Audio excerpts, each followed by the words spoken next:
Bonsoir à tous et bienvenue dans votre rendez-vous, donc dans Reportage Minute. Ce sera donc un rendez-vous mensuel et je vous emmène ce soir en Somalie où notre équipe s'est rendue au plus près et a suivi au plus près des combattants et soldats de l'Union africaine à Mogadiscio, cette capitale qui est plongée depuis maintenant 19 ans dans la guerre civile. 1 million d'habitants ont déjà fui la ville. C'est ce que nous décrypterons et découvrirons. Ce sera notre éclairage de la soirée. Et enfin, la Côte d'Ivoire où 6 cadavres de jeunes adolescents apparemment avaient été découverts en 2012. C'est ce que nous découvrirons. Ce sera en fin de numéro. Mais tout de suite donc, les 6 cadavres d'une fosse commune ont été découverts en 2012. Il s'agirait en fait de jeunes adolescents qui avaient disparu depuis près de 19 ans. Après la destruction du camp de déplacés, plusieurs milliers de personnes qui s'abritaient ont péri dans le camp de la Côte d'Ivoire et plus précisément dans le village de Dékoué dans l'ouest de ce pays. Un reportage de notre correspondante Maureen Grisot qui a pu suivre de plus près cette affaire. Reportage. Au milieu des tentes calcinées, cette femme est sous le choc. Le camp de Naïbli est dévasté et à l'extérieur, sous les yeux des autorités, des jeunes hommes qui tentent d'échapper à l'incendie sont pourchassés. Plusieurs dizaines de déplacés ont disparu ce jour-là, certains après avoir été emmenés par des militaires ivoiriens. Beaucoup de rescapés ont eu peur de parler, d'autres n'ont pas été entendus. 3 mois plus tard, c'est un témoignage anonyme qui a alerté les autorités et c'est la présence de la caméra qui les convaincra de se déplacer. Un paysan recruté sur place creuse sous les yeux des policiers, des gendarmes et des militaires ivoiriens. L'opération est supervisée par l'ONUCI sous haute sécurité. Après avoir déblayé plus d'1 mètre de terre et une épaisse couche de branchage, soudain, l'homme perd ses moyens. Le pied, c'est le pied qui est là. Voilà. C'est les doigts là. Non, c'est confirmé, c'est un pied. Voilà. Ça, c'est un pied humain, c'est confirmé, c'est clair. Tous sont surpris et choqués par cette découverte. Oh, le lieutenant Bamba prend des précautions pour la nuit. Si un grand nombre des militaires en poste au moment de l'attaque ont été mutés, les assassins pourraient ne pas être loin. Si jamais on laisse que quelqu'un vient, il peut enlever le corps, puis il n'y a aucune trace. Voilà. Le lendemain, c'est le procureur adjoint de la région qui mène l'enquête. Seules les autorités locales sont autorisées à assister aux fouilles. 3 heures plus tard, un agent municipal appelle du renfort. Bon, viens avec les bâches. Il y a déjà 6 corps qu'on a tirés dans le puits. Les cadavres sont transportés par ce tracteur, à peine emballés dans des sacs poubelles. Des familles sont déjà sur les lieux à la recherche de leurs proches. La gêne est palpable, l'entretien ne pourra pas être filmé. Le procureur aussi refuse de s'exprimer. Alors que chacun pense accompagner les cadavres à la morgue, ils sont en fait transférés directement au cimetière, où un nouveau trou les attend déjà. C'est grâce à l'intervention des défenseurs des droits de l'homme que l'opération sera interrompue. Il faut suspendre. Les activités. On va à la morgue avec les corps. Mais arrivé à la morgue, le directeur refuse de prendre en charge les cadavres. Non, on ne peut pas les garder. Pourquoi? Compte tenu de la décomposition. Il n'y a pas de chambre réfrigérée? C'est réfrigéré, mais c'est collectif, ce n'est pas individuel. Voilà va rester. Ce reportage, merci beaucoup aux équipes de production et bien sûr à Maureen Grisot qui était donc sur place, donc là-bas à Dékoué dans l'ouest de ce pays. À Mogadiscio, les Chebabs contrôlent une partie de la ville. L'Union africaine qui soutient le gouvernement là-bas, le gouvernement de transition, réclame plus de soldats et les troupes gouvernementales et en grande majorité le gouvernement qui a abandonné leur position. Les situations restent précaires encore là-bas. Je vous propose de regarder ce reportage de Stéphanie Braquet qui a donc pu se rendre dans ces camps de concentration. Et donc, je vous rappelle que les Chebs contrôlent une partie de la ville de l'Union africaine. Reportage. Ils ont creusé un trou dans le mur des bâtiments pour pouvoir circuler sans être vus. Depuis quelques semaines, c'est une nouvelle tactique utilisée pour prendre de nouvelles positions. La tactique du trou de souris.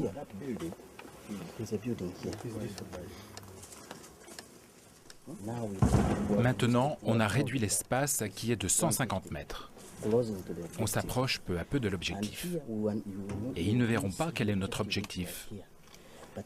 Mais quand nous irons en haut, ils verront quelque chose. Les Chebabs sont à quelques dizaines de mètres.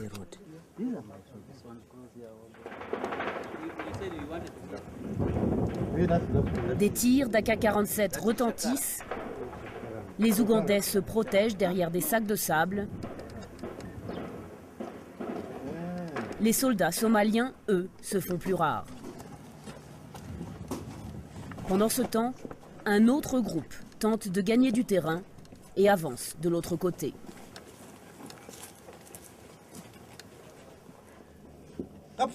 Capturer une zone, la consolider et avancer, c'est l'idée, c'est le concept. Sur les murs, des bâtons indiquent les positions de l'ennemi. Bakara Market est le bastion des Chebabs et la principale cible de leurs représailles. Contre les obus de mortier tirés par l'ennemi, les soldats creusent des abris dans le sol. Le sable qu'ils récupèrent va servir à remplir les sacs qui les protègent dans leurs positions les plus avancées.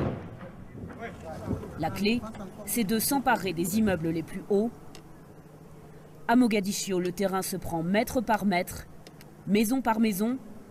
Quand on contrôle les toits, on surveille mieux l'ennemi. Là, ils sont à 150, 200, peut-être 300 mètres. Les Chebabs ont leurs snipers dans les immeubles d'en face et tirent à intervalles réguliers. Voilà, et puis le Minute Plus ce soir, si l'Iran a fait cette année la une de l'actualité internationale avec notamment la signature d'un accord ministériel et historique sur le nucléaire, la République islamiste doit relever un défi intérieur à la taille, le manque d'eau et la sécheresse qui fait la une de toute l'actualité là-bas. Les lacs et les barrages sont à sec, tandis que de nombreuses villes sont menacées de coupures d'eau. Reportage de Marianne Pierzadeh. C'était le plus grand lac salé du Moyen-Orient, le deuxième dans le monde. En moins de 25 ans, Urumie a perdu 98% de sa superficie. Le lac est en train de mourir et avec lui, les espoirs de la population.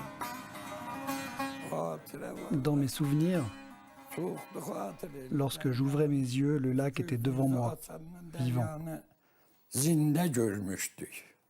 Eidar perd progressivement la vue, mais il garde tous ses souvenirs intacts, notamment les grandes marées qu'il voyait monter et descendre de sa maison.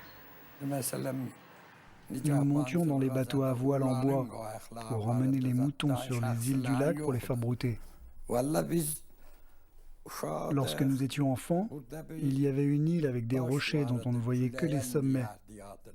Maintenant, on le voit en entier. Certains oiseaux allaient sur cette île pour pondre des œufs. On pouvait accéder à cette île durant le printemps.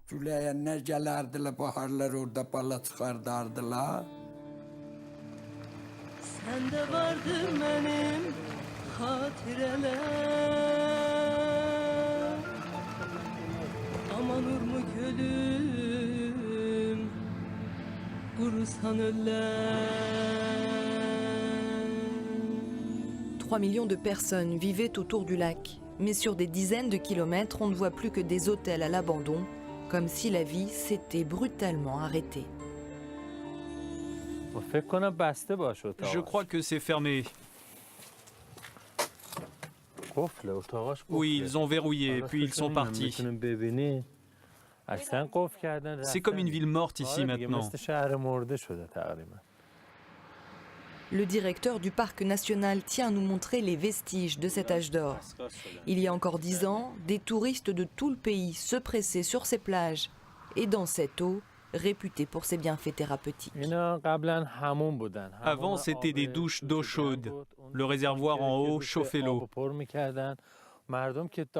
C'était pour ceux qui se baignaient, car comme l'eau était salée, le sel restait sur leur corps. Ils devaient se rincer à l'eau douce. Parfois, ils devaient aussi rincer la boue.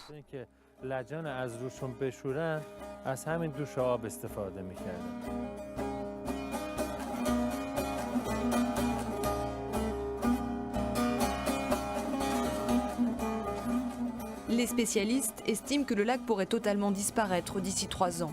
En cause pour une grande partie le réchauffement climatique, évidemment, et l'absence de précipitations entretient la sécheresse. Les autorités ont pris en compte tardivement cet assèchement, ce qui laisse les habitants de cette région démunis. Le directeur du parc vient prendre des nouvelles de ceux qui subsistent dans ces endroits fantômes, comme Kiamars Kianfar.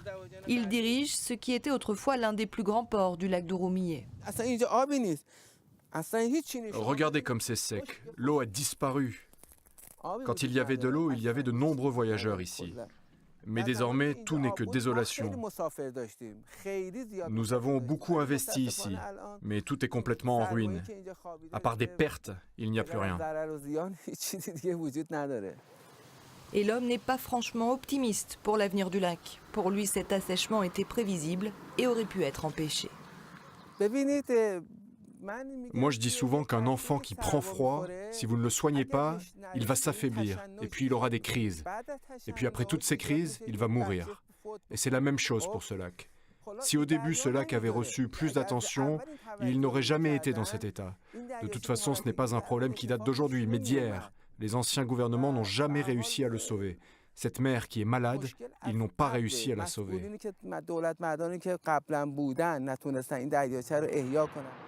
Le gouvernement, justement, il prend la situation d'Oromieh au sérieux. 188 millions d'euros sont débloqués pour sauver le lac. L'urgence est ici, mais aussi dans tout le pays. La sécheresse, c'est le grand dossier de la vice-présidente iranienne. Pour elle, les sanctions qui pèsent sur le pays n'ont fait qu'aggraver la situation. Je pense que les sanctions n'ont aidé ni la communauté internationale, ni l'Iran. Pour ce qui est des gaz à effet de serre, les sanctions ont eu pour effet d'augmenter les émissions et ont eu un effet très négatif. Les sanctions, mais aussi plus de 500 barrages érigés en une décennie. Du coup, le président Rouhani s'est engagé à ne plus en construire et à changer le système d'irrigation. Mais un coupable est pointé du doigt, l'agriculture.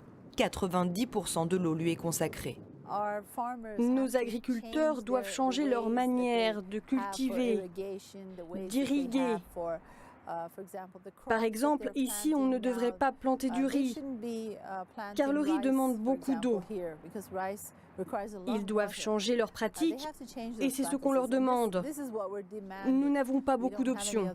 Nous avons besoin d'apporter une révolution de notre agriculture. Les tensions se cristallisent autour des agriculteurs. Accusés notamment d'avoir vidé les nappes phréatiques, comme Khosrow, ils en sont conscients et refusent ces critiques. Il n'a pas planté de riz, mais pour lui aussi, l'eau vient à manquer. Quand on a besoin d'eau, on prend l'eau du puits. Mais cette année, il n'y en avait pas assez. On a des puits qui sont profonds, donc l'eau n'est pas bonne pour l'agriculture. Notre plus gros problème, c'est l'assèchement du lac Salé, qui a créé une forte différence entre la température de jour et la température de nuit.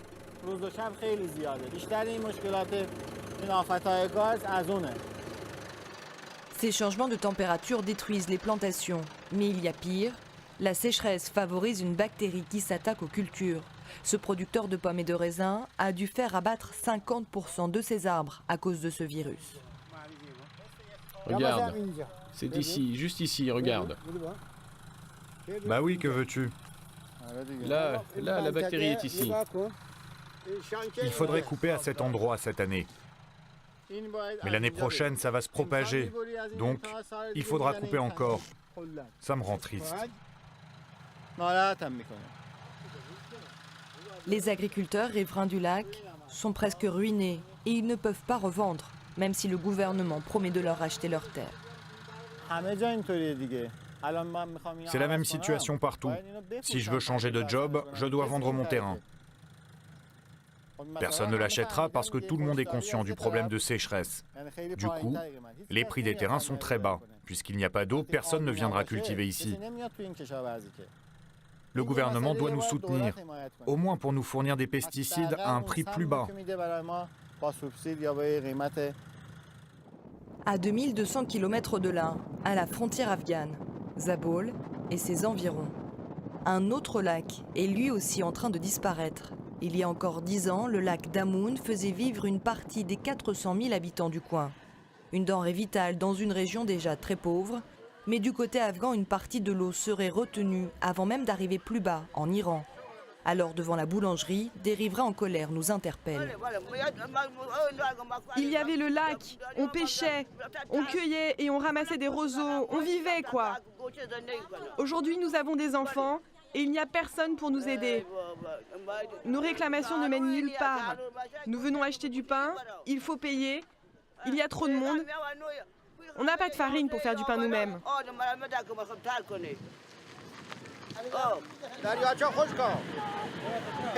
Il n'y a plus d'eau, plus d'argent, tout le monde s'en va. C'est la dernière banque qu'il reste. Et ceux qui restent doivent se reconvertir. Dans ce centre, par exemple, nous rencontrons ces femmes. Elles cueillaient autrefois dans le lac des roseaux qu'elles tissaient ensuite. Aujourd'hui, elles doivent se contenter de cette grosse laine épaisse. Un programme mis en place par les autorités et une ONG pour qu'elles puissent subsister. J'ai appris à tisser ici. Avant, je ne savais pas faire. Quand ils ont créé cette organisation, c'est là que j'ai appris. Les femmes m'ont appris à tisser. On a tout appris.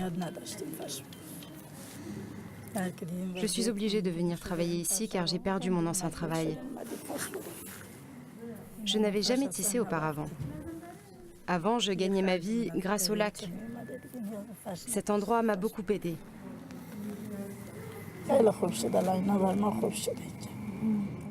15 000 personnes auraient quitté la zone pour trouver du travail ailleurs dans les grandes villes du sud, mais aussi pour fuir une situation sanitaire alarmante. Avec les poussières salines et les tempêtes, cette région compte 8 fois plus de cas de tuberculose qu'ailleurs en Iran.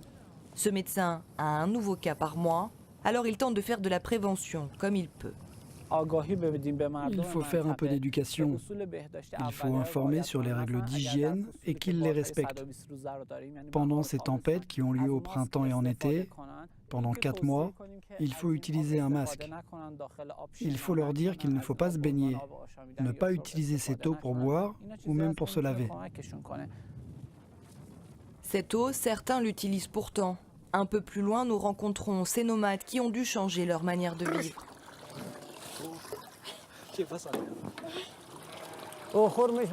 Voilà, ça c'est l'eau qu'on boit. Cette tribu est désormais alimentée en eau via des camions-citernes fournis par les autorités locales, ce qui les oblige à se sédentariser. Nous, on cherche l'eau. On va là où elle est. Là où il y en a, nous y sommes. Tout ce qu'on a désormais, ce sont ce bétail et ces tentes noires. Ça, c'est notre seul espoir. On n'a aucun revenu à part cet élevage. On n'a pas de terrain pour cultiver. Nous sommes obligés de rester ici toute l'année, pour la végétation, pour nos animaux. Il n'y a pas que l'eau. La végétation vient aussi à manquer. Ces nomades doivent désormais marcher des dizaines de kilomètres pour trouver un maigre pâturage pour leur bétail. La pénurie d'eau n'a pas bouleversé seulement notre vie, mais celle de toute la province.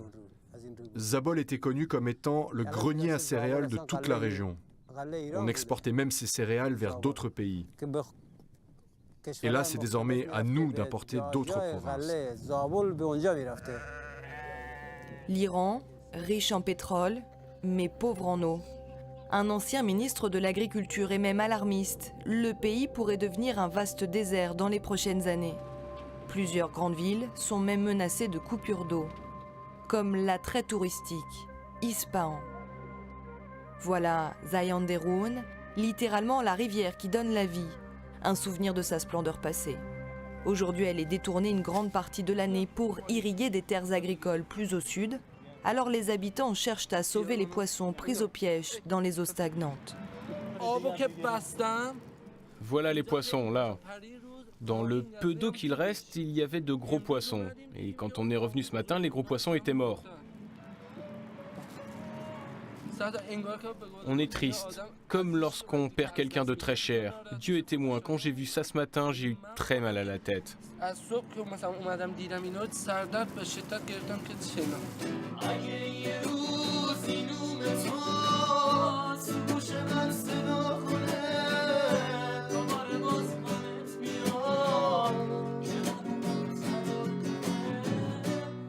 Comme à Ispahan, la quasi-totalité des lacs du sud du pays sont à sec.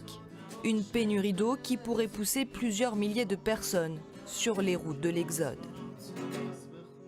Sachez que le mois prochain, en Afrique du Sud, les disparités perdent depuis la fin de l'apartheid, y compris en matière d'environnement. Les populations les plus déshydratées qui se trouvent dans des régions les plus polluées en France et dans le monde, et donc le charbon qui continue de cracher leur fumée. Ce sera le reportage, le focus en tout cas, du mois prochain. Voilà, et c'est la fin de Reportage Minute, mais l'information continue ce soir, la rediffusion donc de cette émission ce sera à 23h35.